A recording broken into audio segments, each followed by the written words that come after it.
We are one, wherever we are, whoever we are, whatever our background, our ideas of who we are, our ethnicities, our individual characteristics of which we are quite proud and should be, as we find joy in loving ourselves and loving one another. All of that oneness, all of those individual experiences are celebrated and honored here in this center by the folks here in this center, by each of us. We're here to thank you for being here. We're here to say we're glad you're here. We trust that today you will find some good ideas that will serve you well. You know, for many years now, this center has been reading, not always out loud, but together on our program, the following vision statement. We are a strong, open, globally connected community centered on the clarity of principle. Through teaching, service, and practice, we create a safe and respectful environment that supports healthy spiritual growth. Since this slowdown of or pause, I guess some people are calling it, in the world action and activity, and we've all taken a step back and had more time for some of us at least in the quietness of our homes, we have become more globally connected than ever before. We have folks on this call from all over the country. We have folks who are listening on Facebook from an even wider range of the world. So it's very exciting to me to realize that this declaration we have been making for the 8 years that this community has been in existence, that it is now being realized in an even greater way than it has been before. So thank you for being here and being part of it. We honor you, we respect you, and we celebrate who you are and your individual selves. So who we are is also defined partly by what we believe. And you'll find this on the screen now next to me, or in front of me probably. And I'd like to read this to you as we share it together. I believe in one God, one absolute power, and first cause to all things. I believe that this power is perfect love, and it creates out of a desire to express love. I believe all thought is creative, and how I choose to think creates my personal experience. I believe in the unity of all life and the immortality of the individual soul forever unfolding. I believe in the eternal goodness, the eternal loving kindness, and the eternal givingness of God to all. So it is. So with that thought, with those thoughts, I'll come back to that a little later this morning as we talk about we are. For each week we have one of our practitioners. This is someone who has trained in this teaching, who knows how to use spiritual mind treatment or affirmative prayer for himself and for others. He has demonstrated that in successful work with folks. And in so doing, our international organization, Centers for Spiritual Living, has granted him a license to continue this practice. So I'm very pleased to introduce to you the longtime and former now board member and certainly continued leader of the Center for Spiritual Living, Mr. Lee Huffman. Take it away, Lee. Okay, thank you, Bob. It's good to be connected to everyone here through this virtual environment. It's interesting. It came up a few minutes ago, but I got up a little bit late a couple of weeks ago, and we used to say, gosh, I got to drive all the way to town. I got to, put on my suit and my tie and do all this. I like Bob's tie today, by the way. And, it used to be a rush to get up in the morning. And week before last, I was relaxing a little bit longer than when I should have. So I got into the rush and I thought, boy, I need to get a shower and I need to put on a shirt before going to church. And that's, I'll just leave that with you. We don't have to do the things that we used to do. And, but it's just interesting how times have changed, and yet the community that we have is still here. And the love that we have for each other is still here, and we're still connected, and even connecting further, as Bob said, around the world. There's so many things that I could talk about today. most of you know that I'm sort of a training junkie. And that's how I ended up becoming a practitioner, was because I was taking all the training that was available. And so I started down the practitioner training, and I just loved the training so much. And then I realized that I was a practitioner, just like all of you are practitioners. Anybody is practicing in their own life and making things happen. So I decided I'd go ahead and get my license, and I've enjoyed that since 2014 or so. And but as I look at the things that I have gone through the last couple of weeks and look for things to bring to this community, I want to go into a class that I touched on called Be Extraordinary. And it's 30 days. It's only 20 or 30 minutes a day. It's an online class, and they break things down so well, just like what Bob's going to do in a class that's coming up soon. And on day 9, they talked about practicing gratitude. And when you practice gratitude, gratitude has the highest correlation between a person's well-being and anything else that you can do. If you're grateful, then you have all kinds of benefits. You have a higher energy level. You have a more feeling of being socially connected. You have improved sleep, which I could definitely use. People have fewer headaches. They have a higher emotional intelligence quotient, and just more forgiving, less depression, less anxiety. There's all kinds of benefits of sharing gratitude. And what this speaker talked about was setting a time. Is it going to be first thing in the morning, or is it going to be, last thing at night? And take 10 minutes, 5 minutes even, and think about what you're grateful for that day or for the last day. And 3 areas that they talked about was personal life, your career, and yourself. How's your health? How's your house? How's your things around you? And so I just want to bring that to us. When we do a spiritual mind treatment like I'm about to go into, one part of it that most practitioners use is a part called gratitude, where you give gratitude for what you have in your life. And so when we're doing a spiritual mind treatment as a practitioner, we are actually doing an affirmative prayer. And we are treating our mind, because our mind is part of the greater mind and the mind of God, and your mind is as well. So as we come together and work with someone, then we look at what can we do in our minds, because as we spoke a few minutes ago, all thought is creative, and how I choose to think creates my personal experience. By a spiritual mind treatment, a practitioner can help you focus your time, focus your mind on what you desire and what you want out of life. And so it is an amazing thing. I know that I've done that, and I've had some amazing things come up, especially recently in my life. So I'd like to ask you to join me in a spiritual mind treatment. Let's just relax a bit, uncross your legs. Don't get too relaxed because you're at home, you may fall asleep, but get relaxed enough and clear your mind. And let's get in the moment of now, this time that we're together.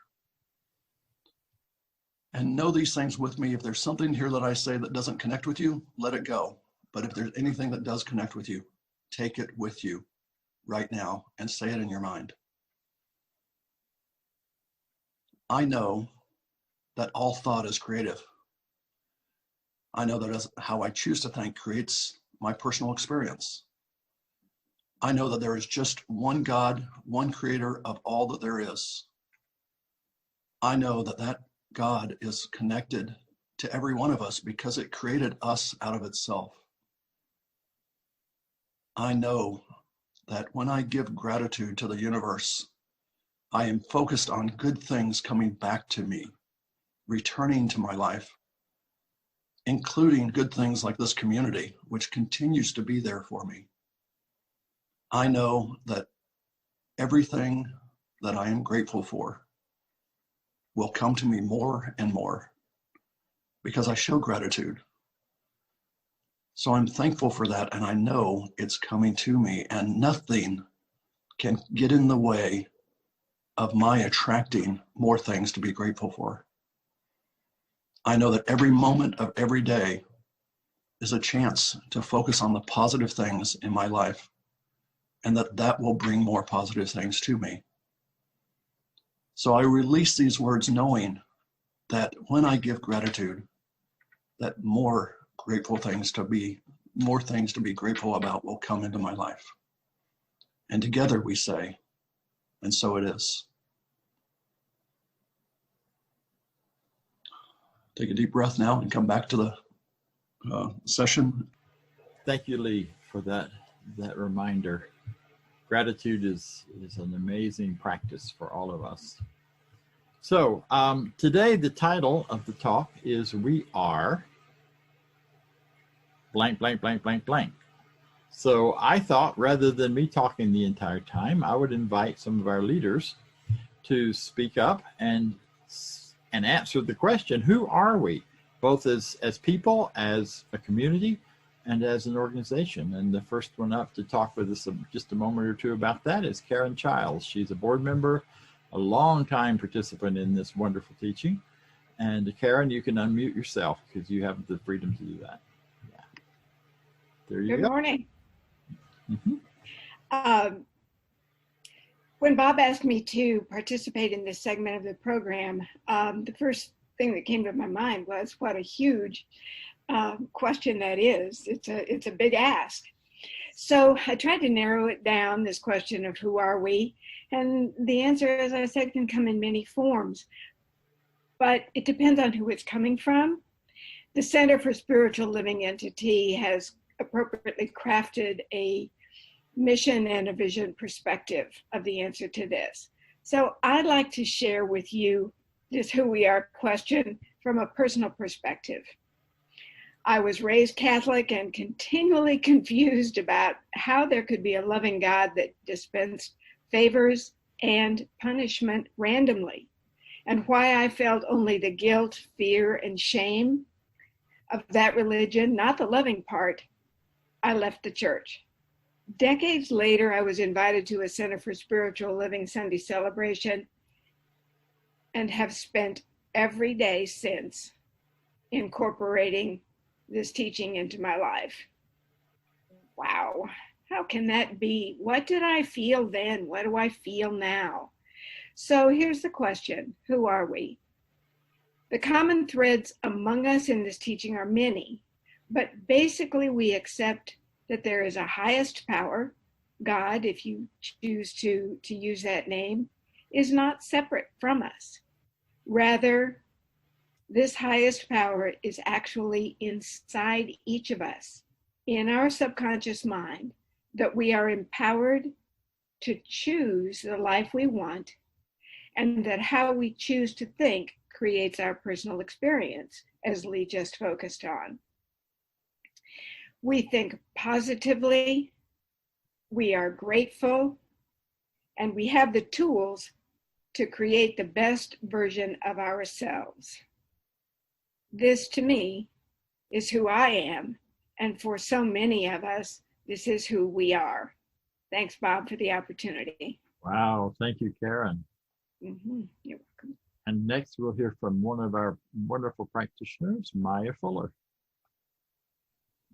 Well, Karen, that was amazing. I feel like you definitely said it all, and it spoke to my heart when it came to that, and reminding, just giving us the reminder of what we're doing here.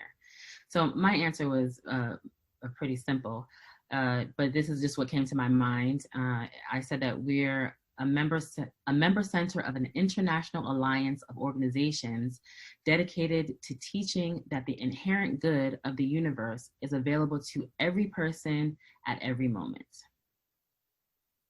Wow, thank you so much. And last, but certainly not least for this morning, Judy Ailey, who's been a part of this as long as I have. Judy and I were in ministerial training 1,000 years ago together, and she doesn't look it, but I do. So Judy is still a practitioner with us and has been all along. So thank you so much. And Judy, what's your thoughts about this? My thoughts are pretty brief, but I think of this as that we are in a teaching that is non-resistant, that we allow spirit to express through us. in greater and greater ways, as love, as peace, as joy, as health. And that we are in our center, in our individual lives, we are here to focus on where we want to go, where we want the world to go. And we are here to transform our lives. And as we do that, we transform the world into a more loving, peaceful, generous, just beautiful place to be. So our center is a part of that. And so are you, and so am I. And that's who I am and who we are. Wow, thank you. Thank you, all three of you. And I wonder if that triggered anyone else's, like, oh my gosh, I'd love to be able to say so and so. If it did, you can't get to the raised hand, but under reactions, you've got a little hand down there. Wave at us, and Vance will unmute you and let you speak for just a moment or two about who are we, perhaps what this has meant to you, how it has changed your life, whatever you move to say. And I'm not going to wait very long because we don't want a lot of dead time here on Facebook. Lee Huffman, would you like to speak up? I think you can unmute yourself. Yeah. What I think when I think of this community specifically at CSL Midtown is that we are a community that supports each other and that we're there for each other. Not just the practitioners, because the practitioners are there all the time for everyone, but I know I have a lot of friends that are not practitioners that have been supportive and have really come around me to help me with things. And I want to do that for other people. So that's what I see this community as. Wow, thank you. Well, when I first walked into a religious science center, which at that time was the Atlanta Church of Religious Science, which is our predecessor, this organization grew out of that organization through a couple of other doorways along the way.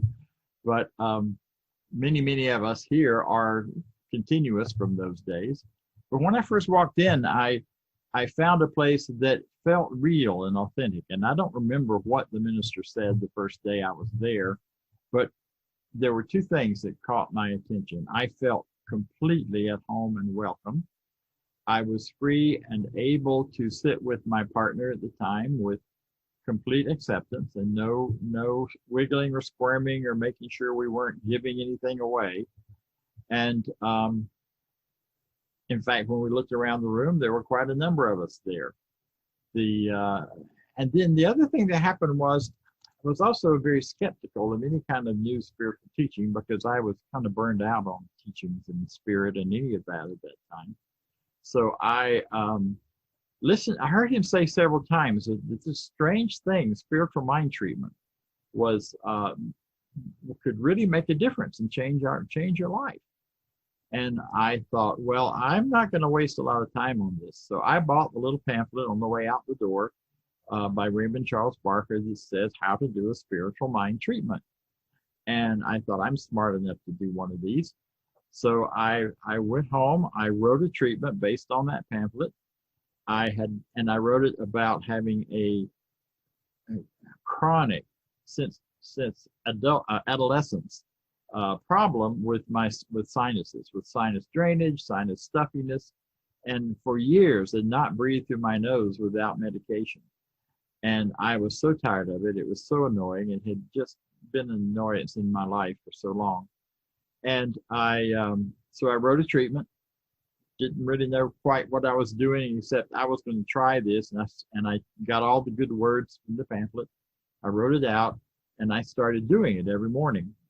And about 5 weeks later, realized that I hadn't taken any medication in quite a while, and I was breathing through my nose just fine. And I said, okay, there is something to this stuff. I need to get back here and understand it. The other thing I experienced that first day was recognizing that I had been looking for there's some kind of philosophy, some kind of teaching behind, that I felt like Christianity was pointing to, Buddhism is pointing to, Hinduism is pointing to, and that when we all get tangled up in the stories about all of those. They're wonderful stories. I'm not putting any of it down, but I kept having this feeling that there's something underneath and behind it all. And then that was the other thing I felt when I walked in the door, is that this was it. This is that behind. This is that philosophy that underpins and stands behind all of the religions. And when you begin to understand it, then you can look at those religions through different eyes and different ways. And for many, including myself, it has made all of my previous religious experiences and religious life stronger and more meaningful, because I have a better idea of what it could be and how it should be, perhaps in my case. So this teaching was life-changing for me. I went from struggling around finances to being able to, within a couple of years, have a whole different experience with money. I went from being chronically ill around my sinuses and lungs to no longer being chronically ill with those things. The change happened, and it happened because of what we use now as a slogan, and which anytime you sloganize something, you start using it that way, it can sound trite, but it was anything but trite. And that is, change your thinking, change your life.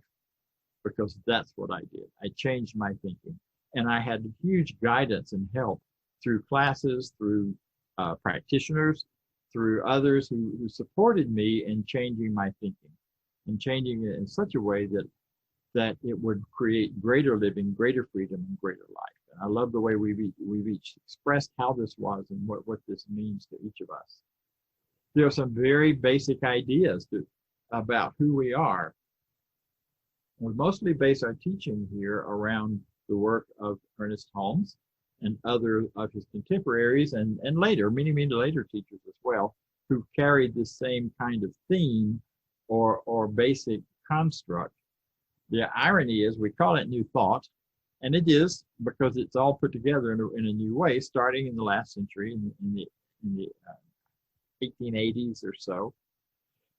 Some of it a little earlier than that. And yet, the basic philosophy comes from the ancient Greeks, from Greek idealism. And you find many of these ideas embedded there. When you start thinking about what is the concept of the higher power, the highest power, I love the way you said that, Karen, and that idea comes, interestingly, not from Christianity, but from the ancient Hindu and pre-Hindu teachings of the Upanishads. So we have, this is New Thought and ancient teaching, because it's taken these ancient teachings and found the similarities, put it together into a new way of talking about it. And so we speak of spiritual mind treatment, which we interpret as prayer, but it's a more technical term for prayer. We speak of oneness and unity. And oneness is the core basic truth that we work from, that there is one power, not two or three or six. I grew up in a world of two powers, a world where there was good and evil, sin and Satan on one side, and salvation and Christianity on the other. Even though it's inherent in Christianity that there's only one God and one power, that gets lost, or got lost for me in the everyday talk that came from that. So I lived in two worlds, or not two, well, yeah, two worlds, pulled between two worlds. And you all know, you've all experienced it. We all have that, with the little devil and the angel on our shoulders. Like when I'm getting this pull at 10 o'clock at night to go eat a chocolate bar because I'm really craving something sweet and cute and all that. And the one side is saying, yeah, it won't hurt you. This time won't hurt you. And the other side saying, yeah, right, but this is not a good time of night to be eating chocolate and sugar. But, chocolate, how can you say no to chocolate? That's a gift from God, Well, in a oneness teaching, which this is, and where there's a oneness, there's a sense in which none of that is wrong. It's not, the two little characters on your shoulder are not there because one is representing an evil force in the world that is the very essence of a power. Rather, it is just our inner chit chat back and forth, deciding what is the best path for my highest and greatest good. So when I said the road to success is lined by many, many appealing parking places. And that's what we're talking about. We're not talking about that the road stops or there's two different roads. There's not an all one or all the other. In this teaching, there's only one love, one light, one life. And we are all part of it. We all come from and are part of. We come from that one source without becoming separate from that one source.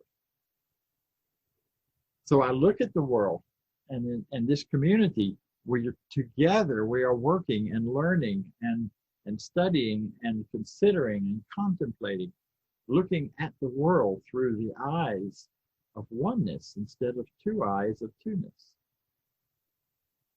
And sometimes it's hard to do. We've got a lot happening in the world today where there seems to be two sides and they're fighting each other and there's conflict and there's people doing horrible things to one another, and there always have been. That's not new, by the way. It's just our version of it right now is pretty intense. But with the eyes of oneness, we're looking beyond that struggle to what's behind it underneath, what's really going on here. And I think what's going on here is that so many things in the human race and in the human condition and that humans have been experiencing for eons are no longer hidden. They're now showing up loud in our faces, and they've been pushed down and pushed aside, and whoever the winning group was kind of got there to say their word, and the others got shushed up. But now we're hearing from all people and all perspectives, and we're learning how to deal with that. And it's not easy, because some of it breaks out into violence, some of it breaks out into arguments, some of it breaks out into all sorts of things. But what we're doing is we're wrestling with, how do we see one power at work here and not two? And how do I find my place in the world today, given what appears to be two powers at work? That's what this community is dedicated to, because the belief and the knowledge that one power is all there is where the real power lies. It is that knowing that opens us up then to receive and be part of that power for good, that celebration, that opportunity to embody our own lives or bring into our lives those things which enhance and expand and express the life that is in flow, in congruence with that one power. It's kind of like, we're in this great stream that's flowing, stream of life. And as we travel through this stream of life, some of us, myself included, just myself especially, maybe, for a big part of my life thought upstream was the only way to go. That you just had to go upstream no matter what. So if everybody else said, blue is blue, I'm saying, no, it's not, that's green. I'm going to go this way. And I kept pursuing that because I thought if I don't do that, I'll get lost, I'll get swallowed up. And then I discovered that going with the flow of oneness is the easy way to do it. Therein lies the health. Therein lies the prosperity. Therein lies the ease of goodness. And I don't have to give up anything about the truth of who I am. One of the joyous things about this teaching, when I walked in the door, I heard loud and clear, we are not asking you to check your mind at the door. We're not asking you to give up your logical, conscious, scientific thinking in order to understand faith, in order to understand surrender and going with the flow and living a life of fullness and richness. Now, I have to tell you, some of the things I heard here when I first got here put me in a bit of a quandary about that, because it sounded a little like I had to give up my brain in order to buy into it. But when I didn't, and I kept asking the questions, and I kept looking within, and I kept asking the questions to people around me, yeah, but how does that work? I began to hear answers that made sense to me. And I'm saying that because that's a big part of who we are as a community. This is the place where we can struggle with these things. This is not a place where you're invited to come to when you have it all figured out, or when you have everything in order in your life. unfortunately, there are times where people are having challenges and they don't want to show up because they think they'll be judged for being, not having everything figured out and sorted out and being in line with the oneness. Well, the whole reason we're here is to keep realigning with the oneness, because we live in a world that tells us all the time, they're two, be afraid, be scared, be angry. And then we come back to, yeah, but we don't have to be afraid or frightened or angry or any of that in order to live richly and free and still be fully conscious and cognizant of what's going on in the world around us. We just stand in a different place. Because of my background, I was, as many of you know, I was a minister in a different faith, in a Christian faith, before I came into the science of mind.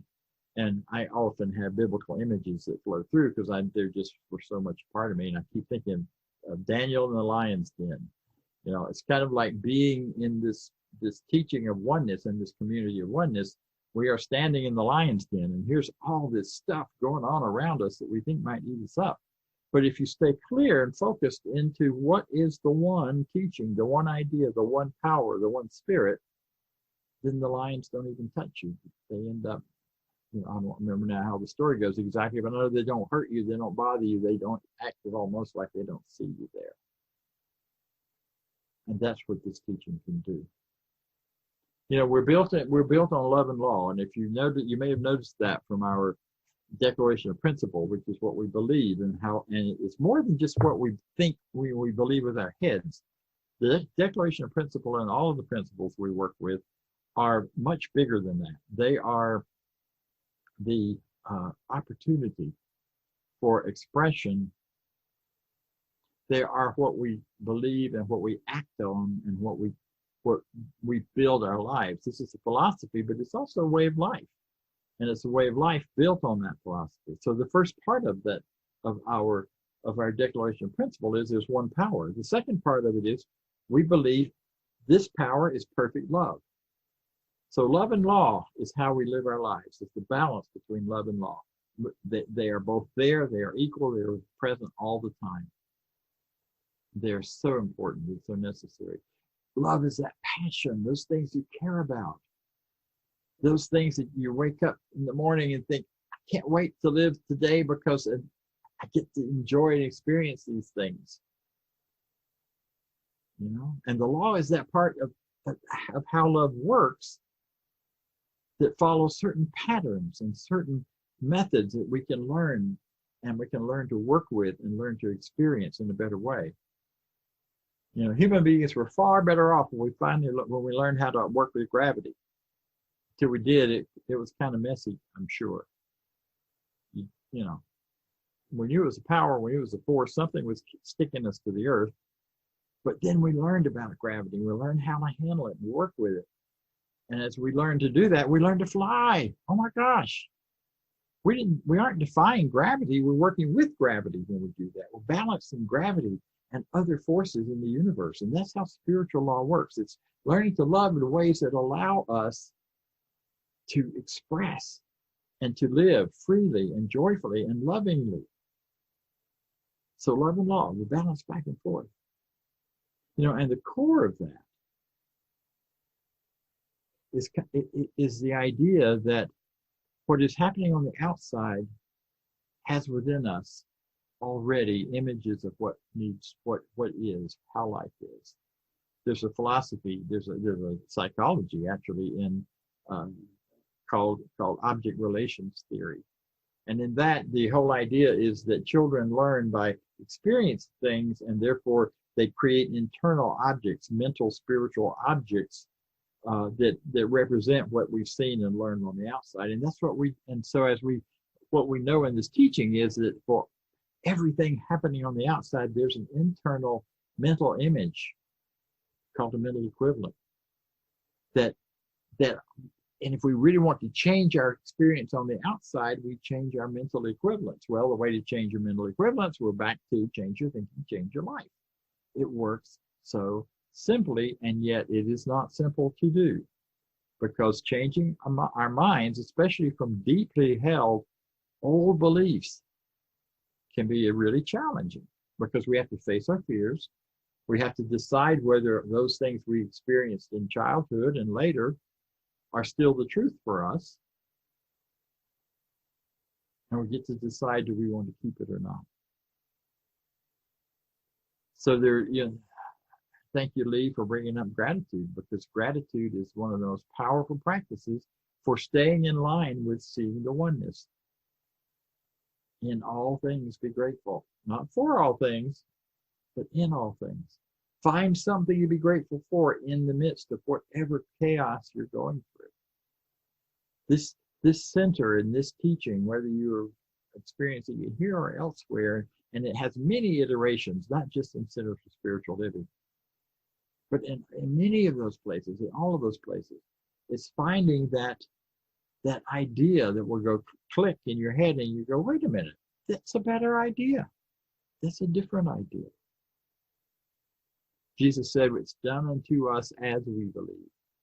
Not because we believed or when we believe, or if we can get ourselves to believe, but as we are believing.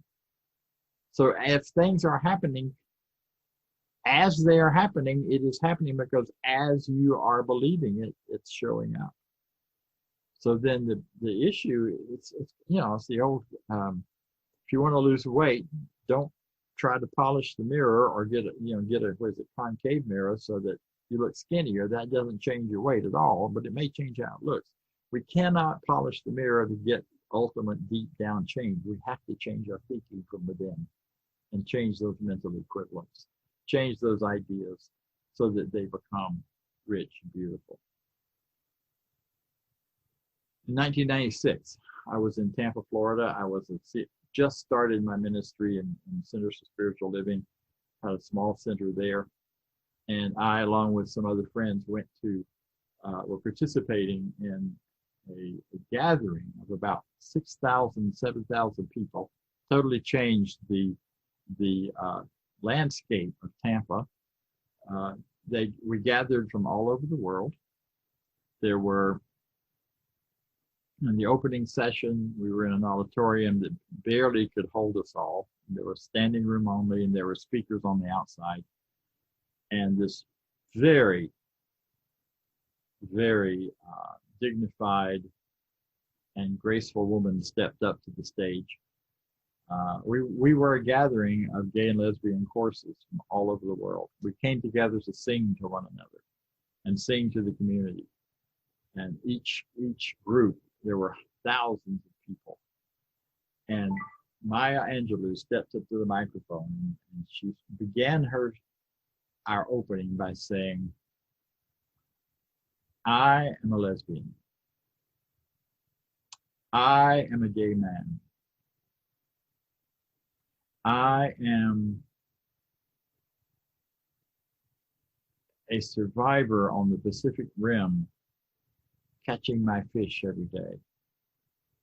I am a woman of color who is held down and pushed back, but never stopped.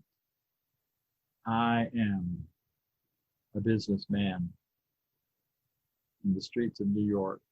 And she went on and on down the list.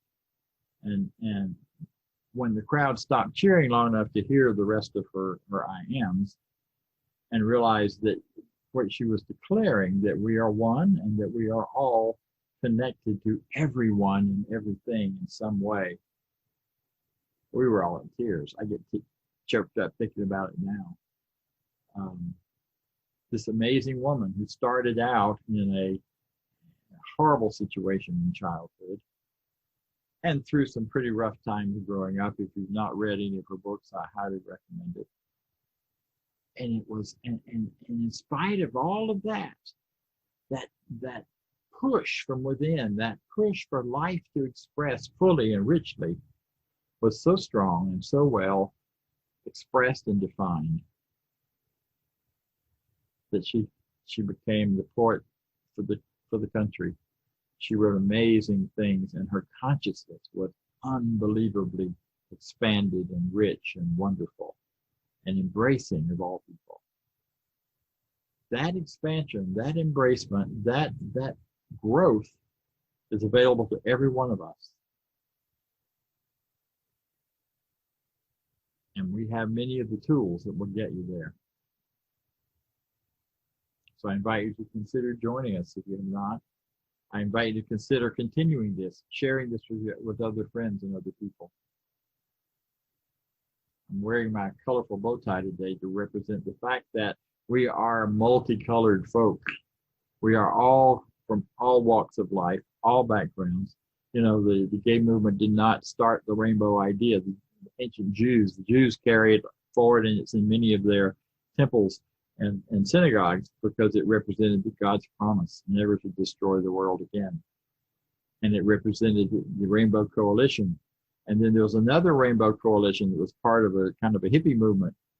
And then it became part of the expression of the beautiful multiplicity of the gay, lesbian, LGBTQ, and on it goes movement. We are one, and yet we are a multiplicity because that's the ultimate expression of multiplicity. So I invite you to join in consciousness with us and in celebration, because you're wonderful, and so am I, and so it is. Thank you.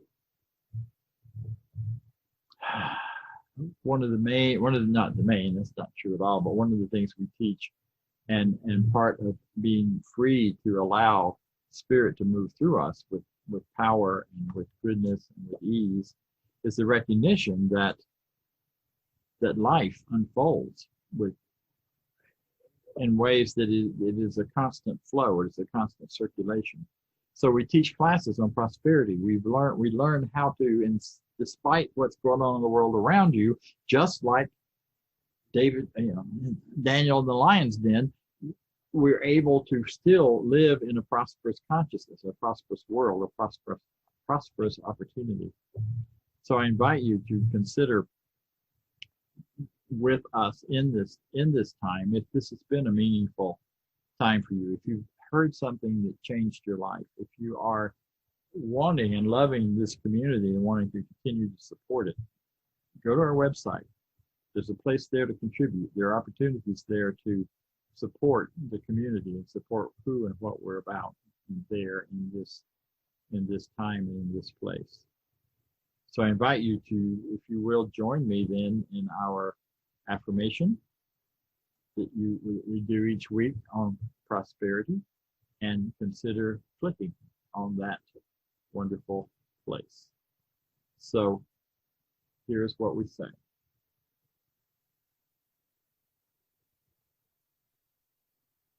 I live in a universe of abundance. As I freely and joyfully give, I join in the divine flow, and all that I share with life returns to me, multiplied abundantly, and so it is. That is the truth of who we are and what we're about.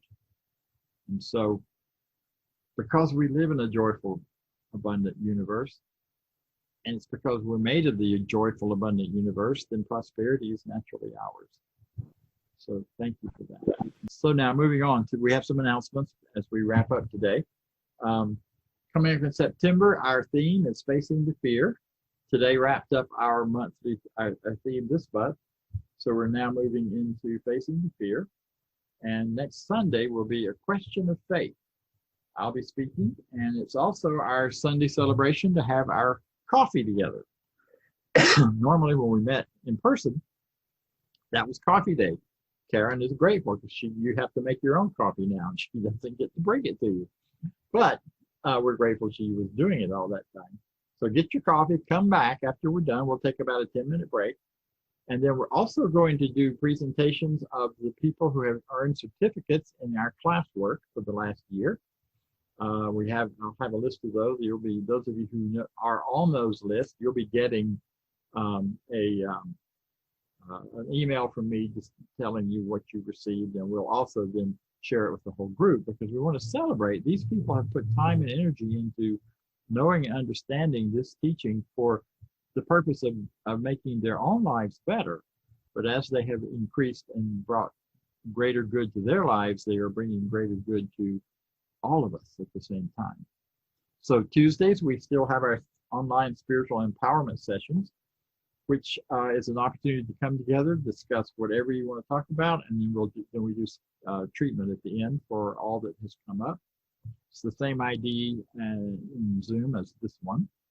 And also not starting this week, but coming up in the future, on September 16th, we'll be launching the next class. An email went out about it this week. So the next class is entitled, the official title is Mental Equivalence, but it's really activating your potential is what's going to be going on in that class. We're going to look at what your potential is beautiful and wonderful and necessary, but potential never, if it just stays potential, nothing ever happens. Whereas changing our thinking allows us to activate that potential into real life experience. And that's what this class will be about. It's this 5-week class. It will be a Wednesday night, 7 to 9, or Wednesday morning, 10 to 12, for those who prefer a day class. The cost, if you register before I think it's the 9th of September, it's in the email, and it's on the website. The cost is $169, and after that, the cost is $199. So, take a look at it. If any of this idea of growth and expansion has captivated you, you may want to consider one of those classes. Now, because the class isn't to learn about anything, the class is to learn and experience these principles and bring it forward and change your life. You get a lot from our Sundays, but you'll get more by participating in the classes than anywhere. So if anyone needs or would like to have a payment plan or has just a real challenge, let me know. We are always here to support and help you do what we know is in your highest and greatest good. So we will do that together. I think that's it. I want to thank all of our volunteers. One group of volunteers that's not getting to do much do their usual thing are the greeters and ushers. And they're used to greeting you and hugging you and giving you the chance to not hug them if you prefer. All of that every Sunday. And it's been, 4 months now that we have not had that. They haven't had the opportunity. So they got together for dinner this last week and hugged on each other, because it was like, I think, and they may have done elbow hugs. I wasn't there. I'm not sure. And it's a good thing because, so we're a community that does gather at times now, even though we are not gathering as a whole community for, obvious reasons. And so find a place to participate. If you spot someone on this call, text or chat with them really quick and connect. Find a way to get connected and stay connected with people, because we all care about you. So if you will, join me in our closing, which is our affirmation of life. And it goes, I leave this place now knowing something better than I knew before. I go forth into the world with a heart full of love and a mind full of good sense. I look at the world in a greater way, knowing that I have within me everything I need to create the life I desire. I give thanks for this understanding. I'm grateful for the spirit of life that lives through me. And so it is. So the gift is given, which is life.